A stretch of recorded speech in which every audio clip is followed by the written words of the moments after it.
So, hello students, welcome back to the module, and let's begin with a quote that the time is not the main thing.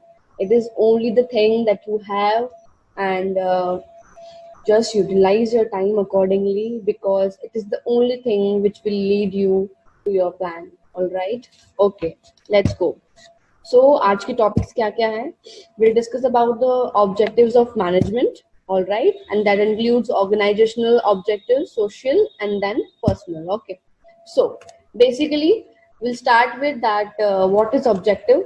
Objective जिसको हिंदी में उद्देश्य बोला जाता है. What is that? Okay, so basically this is like a normal definition. Like objective is what? A specific result that a person or system aims to achieve within a time frame and with available resources. जिसको हम बोलते हैं, which we have learned in the last lecture, effectiveness and efficiency. Okay, so see, abhi you got the meaning of objective. As we all know, we all have different objectives, right? So basically एक कोई भी किसी भी task को complete करना एक time framework में उस रिजल्ट को पहले ही डिसाइड कर लेना is the objective. Okay, alright. So in general, objectives are more specific and easier to measure than goals. Okay, they are different. Somehow there is difference between goals and objectives. So objectives जो होते हैं वो ज्यादा specific होते हैं और बहुत easy होते हैं to measure. Okay, and these are like a basic tools, okay, that underlie all planning and strategic activities.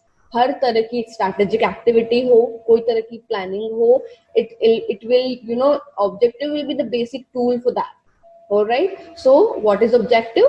It is like a common aim to achieve within a time frame and with available resources. Okay, all right. So there is this definition, as I have said in the previous lecture. You must have at least one or two definition of of some specific authors. Okay, it will give a very good impact on your question, on your answer. Whatever it has been asked regarding objectives of management, either if it is of like 15 marks question, you have to give like a proper definition or a specified definition. It will give a very good impact. So I have written this.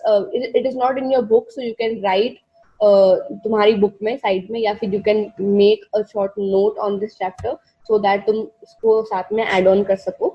So just do that because it is not in your book. Okay. So MC फार्लन ने ये describe किया है. बहुत छोटी सी definition है. It's very easy to learn also. That objective are the goals. See, goals are and objectives are different. Objective includes goals, AIIMS और purposes. अभी अगर आपको उसको याद रखना है तो आप ऐसे याद रख सकते हो कि इन जनरल ऑब्जेक्टिव्स के सिनोनिम्स क्या क्या हैं. जो सिनोनिम है उसके in general language, not in the management terms, उन्हीं को आप इस डेफिनेशन में डालना है. लाइक गोल्स, एम्स, पर्पस, ये सारे सॉर्ट ऑफ ऑब्जेक्टिव्स कहे जाते हैं. ठीक है, what is the purpose of this activity, what is your aim, what is your goal, what is your objective. These are like sort of synonyms, okay, in general language. So you can include that. You can, मतलब इस तरीके से you just know how to learn, how to remind the specific terms. Okay. So objective are the goals, aims, or purposes. Okay, that organization which wish to achieve over varying periods of time. That is very simple because organization जो है वो हर specific अलग-अलग time में they want to achieve some things. So it is specified, okay, that whatever they want to achieve is the objective. See, you have to learn this definition. ठीक है, all right. See, अभी objectives किस चीज में help करते हैं? We'll look towards that. It is also not in your book, but it is very important for the concept. Okay, that is why I have mentioned here, and you have to go through this. If you want, you can write also because it is not in your book. Okay. So objective सिर्फ planning में help नहीं करते हैं. किसी चीज को plan करने के लिए तो हेल्प करता ही है, but not only this. I have told you in the last lecture also कि ये 5 टर्म्स तो आप याद कर ही लीजिए because it will be very helpful and it will be there in every concept. Alright, so objectives क्या क्या है? Planning, it helps in planning, organizing, directing and controlling. Okay, so that is there. Just a second. Okay, so then see, pehla wala, I hope you all will get it. It's not, it doesn't help in planning only. It helps in organizing, directing, and controlling. Okay, then clear cut objectives help in proper decision making. See, these are the terms which are directly related to management. Okay, in management you have to take good decisions, and decision making पे एक लंबा चौड़ा chapter भी है जो we will learn later.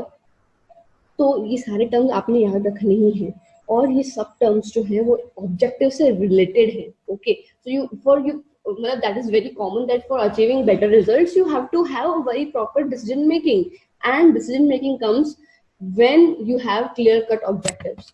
सी, जब मुझे पता होगा कि मेरा ऑब्जेक्टिव क्या है, मुझे 12th क्लास में हाईएस्ट स्कोर, ये फिलहाल आप लोगों को तो यही ऑब्जेक्टिव होना चाहिए कि अभी आप लोगों को हाईएस्ट स्कोर्स गेन करने हैं. तो उसके लिए जब ऑब्जेक्टिव आपका सेट होगा कि आपको 12th में अच्छे स्कोर्स लाने हैं, 95 प्लस लाने हैं, देन यू विल डिसाइड कि अभी आगे क्या प्रोसीजर करना है, and in terms of that you will take your decision making, right? That is the thing. Okay, next, ये दोनों पॉइंट्स हो गए. ओके, the objective of the organization should be supported by sub objectives obviously. See, sub objectives क्या होते हैं, जो objective से ही रिलेटेड होते हैं लेकिन वो बाइफरकेटेड होते हैं. ओके, तो that should be supported by सब ऑब्जेक्टिव्स. लाइक आपने प्लान कर लिया कि आपने सुबह उठकर 5 बजे उठकर पढ़ाई करनी है. ओके, 5 से 8, तो आपका ये फर्स्ट ऑब्जेक्टिव है कि आपने हाईएस्ट स्कोर गेन करना है. उसके लिए यू हैव डिसाइडेड 5 बजे उठने का. 5 बजे आपको उठना है, दैट इज योर सब objective which leads to your main objective. Okay, that is the thing. Okay, the objectives have hierarchy and a network obviously.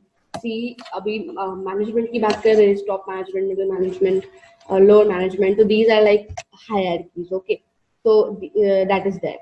All right, next, objectives of management, which is the main topic of today.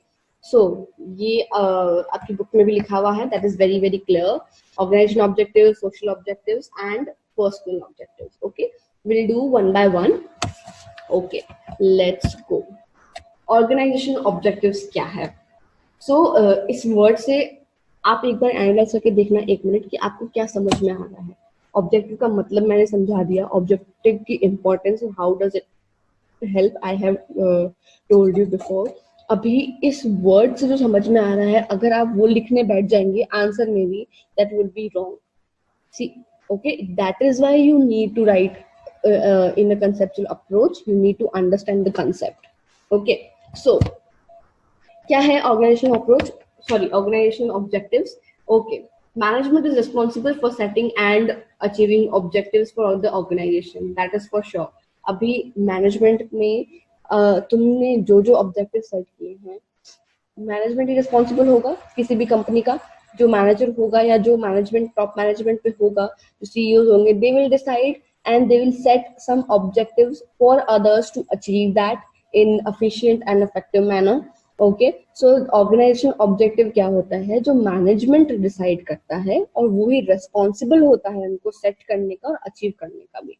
Okay, जैसे कि achieve a variety of objects in all areas considering the interest of all stakeholders including shareholders, employees, customers and the government. Okay, organizational objectives जो होते हैं वो बहुत vast होते हैं.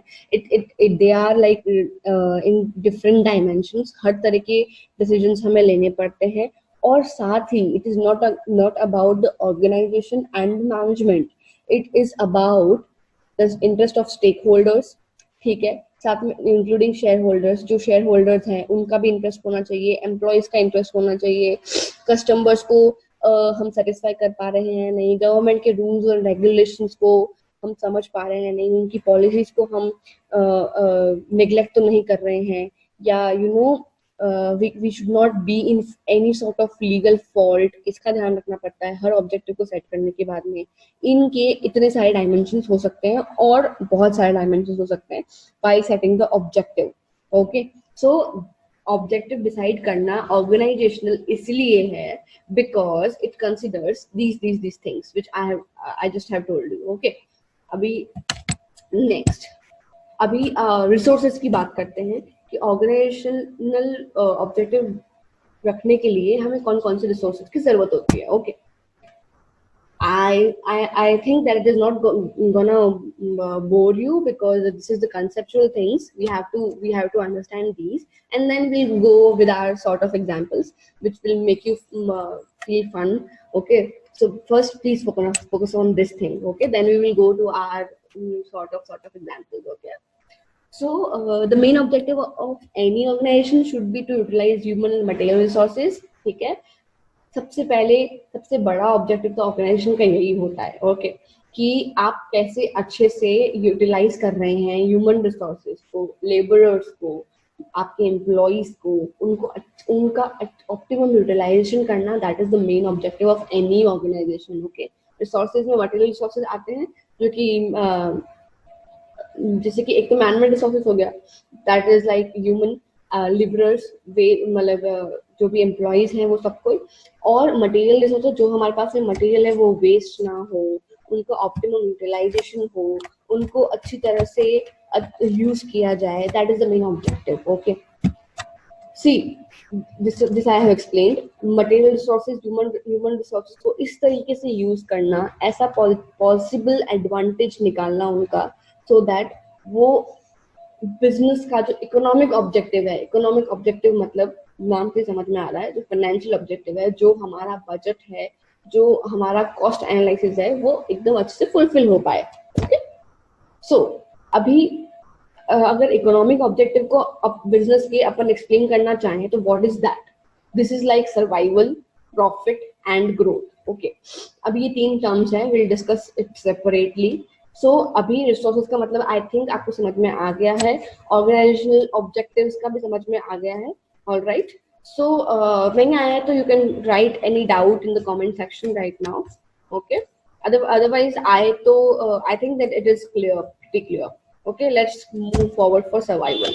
Survival का मतलब जैसा कि आपको पता है, सर्वाइवल का मतलब जो होता है एग्जैक्टली वही मतलब है बिजनेस मैनेजमेंट के टर्म्स में भी. सो बेसिक ऑब्जेक्टिव किसी भी बिजनेस का क्या होता है कि सर्वाइव कर जाओ.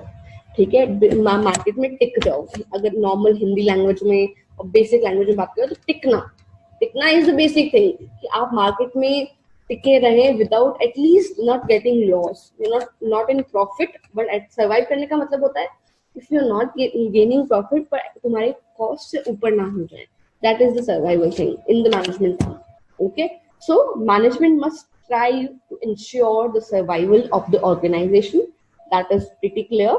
Okay, in order to survive, an organization must earn enough revenues to cover cost. जैसे कि अभी मैंने बोला कि it's not about सर्वाइवल का मतलब यहाँ प्रॉफिट तो नहीं है, यहाँ बस इतना मतलब है कि आप अपनी कॉस्ट कवर कर लें, इतना रेवेन्यू आ जाए आपकी ऑर्गेनाइजेशन में कि आपकी कॉस्ट कवर हो जाए और आप मार्केट में टिके रहें. Okay, this is the basic meaning. Okay, so जैसे कि मेरा कोई स्टार्टअप है, ऑलराइट, और मैंने शुरू कर दिया है, मैंने ऑलरेडी अपनी कैपिटल लगा दी है, इन्वेस्ट कर दी है, उसके बाद में मेरे आउटपुट इतने स्ट्रॉन्ग तो होने ही चाहिए कि जितना मैंने पैसा लगाया है और हर महीने में जितना मैंने इन्वेस्ट किया था शुरुआत में, वो मुझे वापस आउटपुट मिल गए. ठीक है, that is what survival is. बहुत सारे स्टार्टअप्स, बहुत सारे मार्केट में बहुत सारी चीजें बंद हो जाती हैं, वो इसीलिए हो जाती है क्योंकि वो सर्वाइव नहीं कर पाते हैं.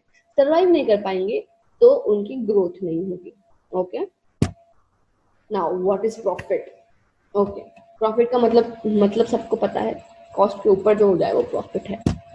सो profit provides a vital incentive for the continued successful operation of the enterprise. See, this is like profit की definition है. अगर इनके वर्ड को तोड़ मरोड़ के मैं बताऊं कि प्रॉफिट क्या है, तो जो आपकी कॉस्ट से ऊपर आ जाए प्रॉफिट. और प्रॉफिट बहुत इंपॉर्टेंट है. Profit is the primary objective of every organisation.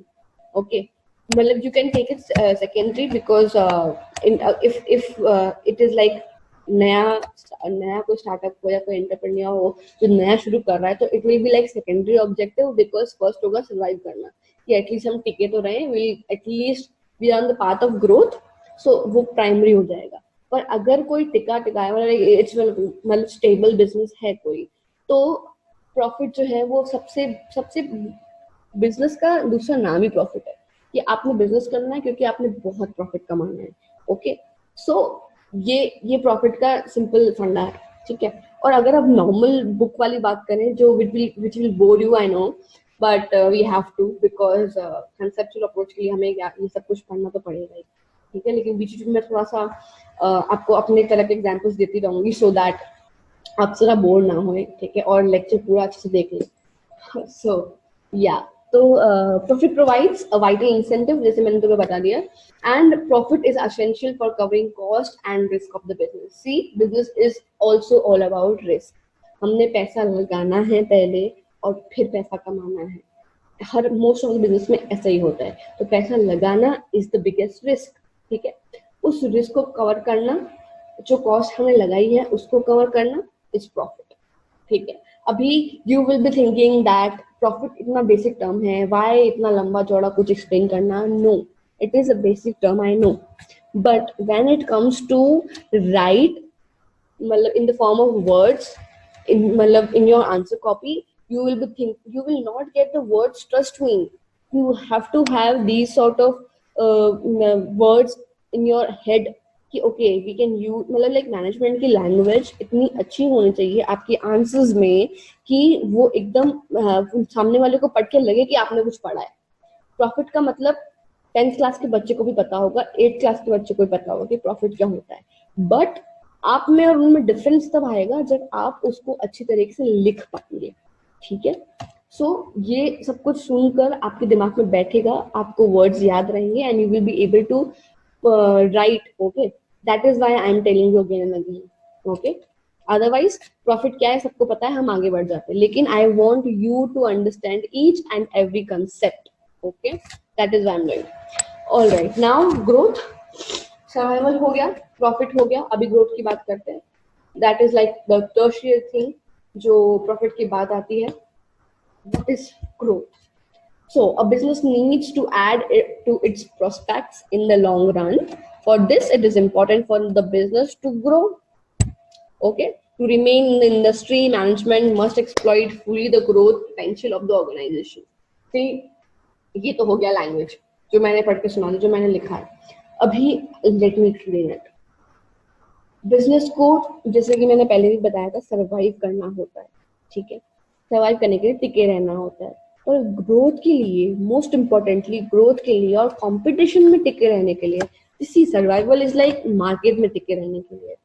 पर ग्रोथ ऐसा है कि आप अपने कॉम्पिटिटर से कितना आगे जा रहे हैं, कितना पहले हैं, उसमें टिके रहने के लिए you have to have like huge level of growth for the long term. Okay, business कोई लगाता है तो कोई 5 साल के लिए, 10 साल के लिए लगाता नहीं है, तो उसके दिमाग में ये विजन होना चाहिए कि भाई इस तरीके से विल ग्रो, हम कंपटीशन में उतरेंगे, फिर हमारे कॉम्पिटिटर्स होंगे, will compete with them and will grow like this, ठीक है। तो कंपटीशन में, सॉरी, मैनेजमेंट में ग्रोथ कैसे लानी है वो मैनेजमेंट ही डिसाइड कर सकता है बिजनेस के लिए, ओके। तो growth of a business can be measured, बहुत तरीके से मेजर की जा सकती है। ग्रोथ सिर्फ ऐसा नहीं होता है कि तुम्हारे पास पैसा आ रहा है तो ग्रोथ हो गई, या तुम बाजू वाले के साथ से ज्यादा तुम्हारे पास शेयर है तो ग्रोथ हो गई, ऐसा नहीं होता है। ग्रोथ का मतलब बहुत तरीके से निकाला जा सकता है, और तुम्हारी बुक में 2 तरह के एक्सप्लेन किए हुए, और भी बहुत सारे होते हैं। You will be learning in first year और मतलब in the higher classes, but अभी फिलहाल के लिए 2 तरह की ग्रोथ एक्सप्लेन करी गई है बुक में, that I am gonna explain, okay. So sales volume, increase in number of employees, okay, number of products और the increase in capital investment etcetera, बहुत सारी है वैसे तो। सो कैपिटल इन्वेस्टमेंट में इंक्रीज हो गया, प्रोडक्ट्स में इंक्रीज कर दिया तुमने, तो वो ग्रोथ हो गई। एक्सपेंशन जिसको हम बोलते हैं, एक्सटेंड कर देना, बिजनेस को एक्सटेंड कर देना, that is the growth. See, we started with like 10 products, okay?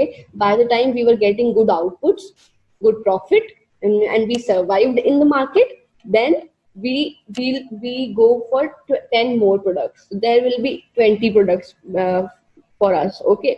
Then अगर उसकी ग्रोथ अच्छी होती है, क्योंकि ज्यादा रिस्क तो आप ले नहीं सकते, एक क्वालिटेटिव कैलकुलेटिव रिस्क लेना होता है, राइट? सो उसके लिए धीरे धीरे अपना काम बढ़ाना, एक्सपैंड करना, एक्सटेंड करना, that is the growth. Okay, तो वो बहुत अलग अलग तरीके से हो सकती है। ऑलराइट, अभी एग्जाम्पल देखते हैं। सी, अभी ऑर्गेनाइजेशन ऑब्जेक्टिव का मतलब एज अ होल एग्जाम्पल दे रही हूँ मैं, ठीक है। सो अभी ये एक कंस्ट्रक्शन साइट है। सपोज करो आप या आपके फादर जो भी हैं वो डीलर हैं। ओके, सो अभी उनने ये घर बनवाना है, दिस इज द साइट, यहाँ पे उनने घर बनवाना है। ठीक है, उनके क्या क्या ऑब्जेक्टिव्स होंगे, कौन कौन से रिसोर्सेज उनको सेटिस्फाई करने होंगे, वो पहला ऑब्जेक्टिव क्या सेट करेंगे, सब ऑब्जेक्टिव क्या सेट करेंगे, we will discuss in this picture only. Okay, first he will decide कि ह्यूमन रिसोर्सेज कितने लगने हैं। ठीक है, पर डे पे जो काम करेंगे उनको कितना पैसा देना है, उनका यूटिलाइजेशन कैसे करना है। दूसरा, मशीन्स जो रिसोर्सेज में ही आएंगी, जो मशीन्स हैं वो कहाँ कहाँ यूज होनी है, कितने घंटे पर लेनी है, उनका कैसे यूटिलाइजेशन होना चाहिए, वो सब कुछ ये यहाँ देखा जाएगा। ठीक है, तो कौन देखेगा, जो ऑब्जेक्टिव खुद के लिए सेट करेगा वो देखेगा। तो डीलर जिन्होंने ये पूरा कंस्ट्रक्शन का पूरा जिम्मा लिया है, he will look after to these things and then he will decide कैसे कैसे क्या करना है। Okay, so here are the workers. अभी इनको काम कैसे करवाना है, इनके इनके लिए इनका एम्प्लॉय लाइक वर्क सेटिस्फैक्शन भी होना चाहिए इनको, इनके वर्किंग आवर्स किस तरह से होने चाहिए, उन उन हिसाब से उनको कितना पे करना चाहिए, ये सब कुछ एक ऑर्गेनाइजेशन ऑब्जेक्टिव में आएगा, जहाँ ये डिसाइड किया जाएगा ऑप्टिमम यूटिलाइजेशन ऑफ रिसोर्सेज, जहाँ ये डिसाइड किया जाएगा कि जब ये कंस्ट्रक्शन साइट बन जाए तो ये इस तरह की, ये कंस्ट्रक्शन साइट पे जो काम चल रहा है वो कंप्लीट हो जाए तो इस तरीके से होना चाहिए कि उस आगे के लिए वो एक ग्रोथ दिखाए कि दिस इज द स्ट्रक्चर। ठीक है, and this can be this can be work like a reference कि ओके हमने इतना इतना काम कराया है, this is very good, so that हमें और आगे काम मिले। दूसरा ये कि हम अपना प्रॉफिट कैसे निकाल पाए, कैसे चीज़ों को इस तरह से यूटिलाइज करें कि हम हमारा आउटपुट निकाल पाए और वो अच्छा भी हो, टाइम पीरियड में भी हो और दिए हुए रिसोर्सेज के साथ में भी हो। That is the whole picture of organisational objective. ठीक है, अब घर तुम्हारे हिसाब से डिसाइड कर लो तुम्हें कौन सा चाहिए। ठीक है, लेकिन this is the thing. Alright, so हमारा ऑब्जेक्टिव जहाँ होता है फुलफिल इस घर के साथ में। Okay, this is a beautiful house, I know. Alright, so to get this beautiful house you have to start from very scratch with a head objective, then like sub objectives and different things. So that is the thing. Okay,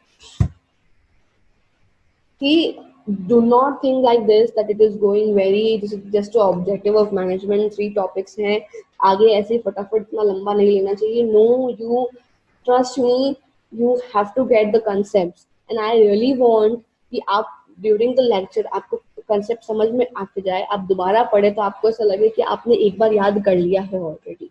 Okay, that is why I am just trying, just go through these lectures and just then go through your book, एक बार बस reading मार लीजिए, you will be like आपने सारा कुछ पढ़ रखा है, trust me।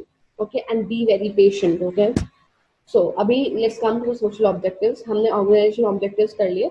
social objectives का basic meaning अगर आपको कोई पूछे कि इससे क्या समझ आ रहा है, what will you say, what are the social objectives, मतलब क्या मीनिंग है इसका। देखिए, सोशल मतलब इज रिलेटेड टू सोसाइटी। ठीक है, और सोशल मतलब होता है सामाजिक, सोसाइटी मतलब होता है समाज।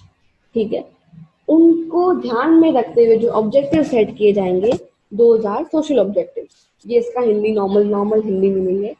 ठीक है, समाज को ध्यान में रखते हुए जो सामाजिक ऑब्जेक्टिव्स बनाए जाएंगे, सोशल ऑब्जेक्टिव्स बनाए जाएंगे, that is social objective of the management. Alright, अभी इनके क्या क्या तरीके से हो सकते हैं, क्या है क्या नहीं, वो मैं एक्सप्लेन कर देती हूँ। So it involves the creation of benefit for society, जैसे मैंने बताया सोसाइटी को मद्देनजर रखते हुए उनके बेनिफिट्स क्रिएट करने के लिए सोशल ऑब्जेक्टिव्स बनाए जाते हैं, जिसमें सोसाइटी और इवन हर तरह का ऑर्गेनाइजेशन जो होता है वो पार्ट होता है इसका। ओके, सो ये कोई बिजनेस हो, नॉन बिजनेस हो, नॉन प्रॉफिट ऑर्गेनाइजेशन हो, हर किसी के सोशल ऑब्लिगेशन रहते हैं जिन्हें हमें फुलफिल करना जरूरी होता है. हम beyond, see we live in society, we have to do our business in society, तो we have to look after this society. Okay, समझ आया?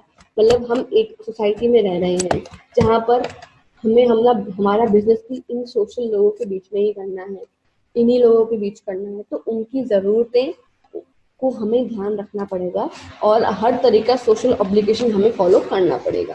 सो these are the social objective. Okay okay.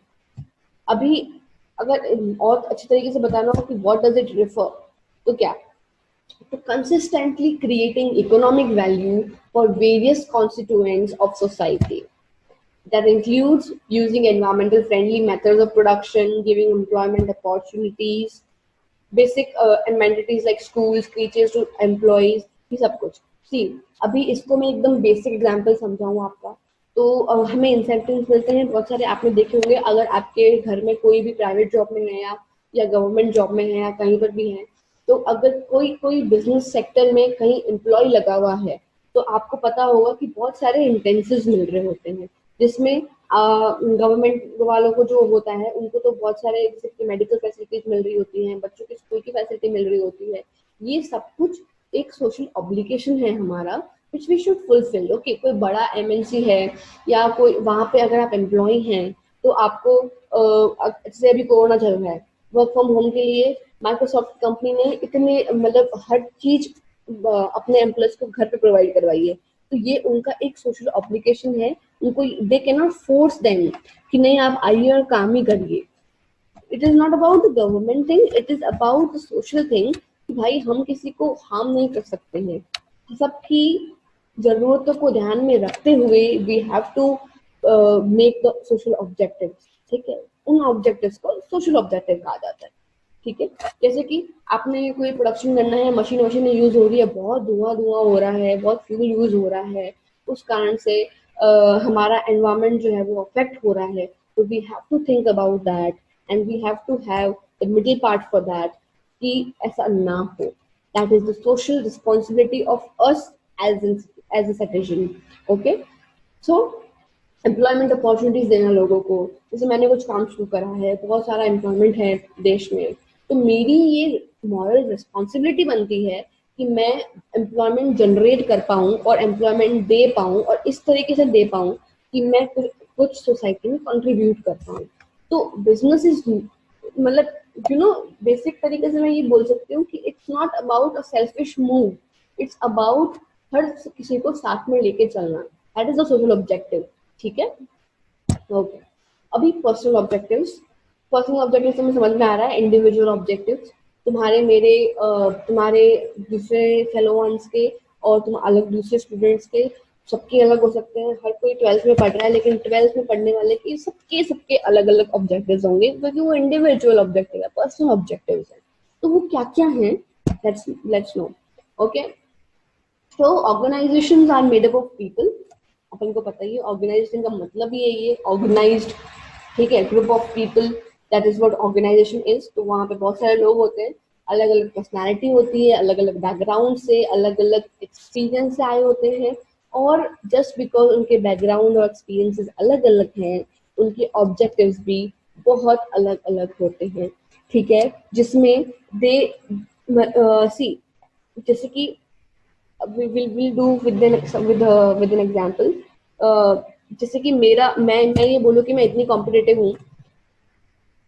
C, this is me that ज्यादा ज्यादा दांत वाली. सो ये this is me. Okay, सो अभी मैं ऐसे बैकग्राउंड से आई हूँ जहाँ मैंने बहुत पैसा देखा है, मेरी फैमिली बहुत रिच है. I am not looking for the money, I am looking for the growth, for more experiences. Okay, but this curly बाल वाला लड़का, वो बहुत ही रूरल बैकग्राउंड से आता है, उसको अपनी फैमिली की रिस्पॉन्सिबिलिटीज पूरी करनी है. तो उसकी पर्सनैलिटी ऐसी डेवलप हो गई है कि उसको सिर्फ पैसे से मतलब है, सिर्फ प्रमोशन से मतलब है और सिर्फ अपनी सैलरी को की ग्रोथ में मतलब है. Okay, so that is a different thing. ये अंकल जो रिटायर होने वाला है, ऑलमोस्ट मतलब रिटायर हो ही गए हैं, इनने कुछ नहीं करना है, मतलब इनमें अपनी अपनी बॉडी की जितनी कैपेसिटी है उतना काम करना है और खुद का दिन निकालना है बस। He is like I don't want to get bored पूरा पूरा दिन, ठीक है। जैसे कि अभी आप सब लॉकडाउन में बोर हो गए होंगे, तो इसको इनको इनको ऐसा नहीं करना है, ठीक है। So this is the thing. तो अभी ये इनको बस काम करने के लिए काम करना है। He is not looking for even promotion, not for the other growth. He is like I want to work, I will work. That is a personal objective जो कि वो खुद सेट कर रहा है अपने वर्क एक्सपीरियंस से, अपने बैकग्राउंड से, अपनी पर्सनालिटी से। ओके, और मैं तो अभी ये अलग अलग तरीके से वेराई होते हैं। जैसे कि मैंने बोला फाइनेंशियल नीड्स होती है किसी की। अभी जैसे आई एक्सप्लेन, बहुत सारे लोगों को फाइनेंशियल नीड्स होती हैं, तो that includes like competitive salaries and perks, कि हमें ये चाहिए, हमें ये चाहिए, हमारा हमें ये इंसेंटिव चाहिए। और ऐसे कंपनी में बहुत सारे टारगेट्स होते हैं, जो टारगेट कंप्लीट करेगा that will get the commission and all this things. तो ऑर्गेनाइजेशन में हर कोई जो काम कर रहा होता है वो कभी भी सिमिलर नहीं हो सकता। There is this line that हाथों की पांचों उंगलियां सेम नहीं हो सकती, वैसे ही हर इंसान अलग अलग होता है। Okay, so social financial needs से हमने बात कर ली। Now come towards the social needs. Social needs क्या है? पीयर रिकग्निशन, जैसे मैंने बताया, ठीक है। जैसे कि आपको रिकग्निशन मिल रहा है आपकी कंपनी में, दैट फलाना फलाना जो भी नाम है उनका, suppose let's take Suhasini from the characteristics of management वाला। सुहासिनी वांट्स कि उसको मैनेजर की पोस्ट मिल जाए, उसको रिकग्निशन मिले, अप्रिसिएशन मिले उसके काम के लिए। That is her personal choice, that is her personal objective, ठीक है, टू कम इन लाइमलाइट, ठीक है। उसको पैसा वैसा इतना नहीं चाहिए। हाईएस्ट लेवल नीड्स होती है, वो क्या होती है? Let's see, personal growth and development, जो कि बिल्कुल it is on the top. You are not looking for like financial need और सोशल नीड। तुम्हें भाई चाहिए कि तुम्हारा डेवलपमेंट हो, तुम्हारी पर्सनैलिटी बस अच्छे से ग्रो हो। That is the personal objective. ये वाला पर्सनल ऑब्जेक्टिव आप लोगों में भी होना चाहिए फिलहाल, कि आप कैसे ग्रो करें, आप अपनी स्किल्स को कैसे डेवलप करें, कि आप एकदम जो आप करना चाहते हैं उसमें आपको मास्टरी मिल जाए, उसमें you work excellent just because of on the path of growth and development. Okay, so that is the thing। ये हाई लेवल की नीड्स हैं और ये अभी आप लोगों के लिए बहुत जरूरी है, ठीक है। Set your personal objectives, everyone is different, do not even compare. See, not even to your siblings, if you have बड़ा भाई छोटा बहन, बड़ी बहन छोटा भाई, whatever it is, if he is intelligent, he is not intelligent, if he is doing something else, do not just compare with anyone। Okay, be yourself and set your personal objectives। See, management में बहुत चीजें हैं learn करने के लिए, तो आप उन्हें लर्न करिए, समझिए, और प्रैक्टिकल लाइफ में जितना उतारेंगे उतना आपको आपको बिजनेस मैनेजमेंट के पेपर में हेल्प करेगा, दूसरा आपकी लाइफ में भी हेल्प करेगा। Okay, let's take an example. Okay, lastly अभी एक मतलब एक फायर क्रैकर वाला एग्जांपल ले लेते हैं। तो ये आपका ग्रुप समझ लीजिए, very beautiful group I would say. ये शायद इतने बड़े आप लोग होंगे नहीं, तो जब आप कॉलेज में जाएंगे you must be having these sort of groups, ठीक है, अ ब्यूटीफुल ग्रुप। एंड ये आपके प्रेयर ग्रुप वाले हैं, ठीक है। इनमें से बहुत सारे लोगों के अलग अलग गोल होंगे, बट इनमें से ये लड़की जो है, she is like depressed, she is just looking for like पढ़ाई पढ़ाई पढ़ाई, not for fun, nothing. Okay, that is the thing. So ये अलग है तुम सबसे, लेकिन तुम में से ही एक है। सबके अलग अलग ऑब्जेक्टिव है। इसका ऑब्जेक्टिव फिलहाल तो यही है कि वो कहते हैं ना, आग लगी हुई है कि मुझे कोई मजे नहीं करने, एक सेकंड वेस्ट नहीं करना, I just want to study. See, this is the ऐसा ऐसा वक्त आता है, हर किसी की लाइफ में आता है। आपकी लाइफ में अगर अभी तक नहीं आया है तो डोंट इवन थिंक कि कभी नहीं आएगा, ऐसा वक्त आएगा। ओके, तो ऐसा जब टाइम आएगा ना, then you will be thinking कि अभी I don't need any sort of fun, entertainment, anything, I want to work, I want to study and study. So that is her personality, but yours is different. You can tell कि अरे this is life, we have to enjoy, we have to have some entertainment or something, this is the age, ये वो, we are not responsible for anything right now, so we have to have fun। Okay, that is your perspective। पर सबका अलग अलग objective होता है। तुम्हारा college में आने का ऑब्जेक्टिव यही है कि हमें मजे करने हैं, इसका था कि नहीं मुझे पढ़ना है, So that is a different thing. Okay, so we are done with personal objectives also. Now practice questions. I know आपका ये थोड़ा सा मतलब क्या बोलते हैं उसको, मतलब you must not be liking this part, this practice question, but trust me, it will help you very much. So do not even miss a single day. Okay, whenever you see lecture, just solve these questions, just write. Okay, and write in comment section whatever you feel, whatever you have doubt or anything, whatever you feel about the module, what can I be, can I change. You just need to give some student feedback also, please do that. Okay, and so first question is explain organizational objective. So क्या है organizational objectives, वो आपने explain करने हैं. इसमें 3 part थे, ये 2 marks का ही है, तो आप पहले थोड़ी सी डेफिनेशन डाल दीजिएगा ऑब्जेक्टिव की, एंड देन ऑर्गेनाइजेशन ऑब्जेक्टिव को 2 लाइन में या 3 लाइन में समझा दीजिएगा. That is okay. अगर 5 मार्क्स में आ जाता तो आप पहले ऑब्जेक्टिव की डेफिनेशन एक्सप्लेन करते, जो हमने अभी पढ़ी है. उसके बाद में आप एक ऑर्गेनाइजेशन ऑब्जेक्टिव की 3-4 लाइन लिखते, व्हाट इज इट अबाउट. फिर आप एक चार्ट बनाते, जिस चार्ट में आप वो 3 चीजें लिख रहे होते, सर्वाइवल, प्रॉफिट एंड ग्रोथ. ठीक है, एंड देन उस चार्ट में if you want to explain तो उसी चार्ट में एक्सप्लेन कर देते. सो आपका कंटेंट पेपर पे आ जाए पर ज्यादा वर्ड्स ना लगे, तो वो भरा भरा ना लगे. It should be very very clear, है ना. तो ऐसा कर सकते हैं आप. So it depends on marks. Then explain the objectives of management in detail. Very simple, sorted question. इसमें पूरी अभी ये क्लास जो है वो कवर हो जाती है. मैंने क्लास लंबी ली है because I wanted you to get every sort of concept, each and every concept. Now whenever you will write, you will get to know कहाँ क्या लिखना है, कहाँ क्या छोड़ना है. ठीक है, कहाँ वर्ड लिमिट जो होती है उसको एक्सीड नहीं करना है, और अच्छे से चार्ट के रूप में ऑब्जेक्टिव्स पहले बाइफरकेट करना. मैनेजमेंट ऑब्जेक्टिव्स ऊपर, मैनेजमेंट ऊपर लिखना है, फिर social, organisation, social and personal. Then organisation के 3 पार्ट हैं वो लिखना. पर्सनल में आप क्या क्या लिख सकते हैं, कुछ कुछ पॉइंट्स में वो डाल दीजिएगा चार्ट में. देन कम नीचे to explain objectives of management. First लिखना organisation objective, then explain that in 2-3 lines, and then write in points about survival, growth and profit. Do like that. Okay, trust me, this sort of presentation will get you very good marks in business studies. Okay. Okay, see you in the next lecture. I hope you are liking it, you are getting it. Be very disciplined, and I love to host you. Any doubt, anything you have in your mind, just write in the comment section, and later we'll discuss.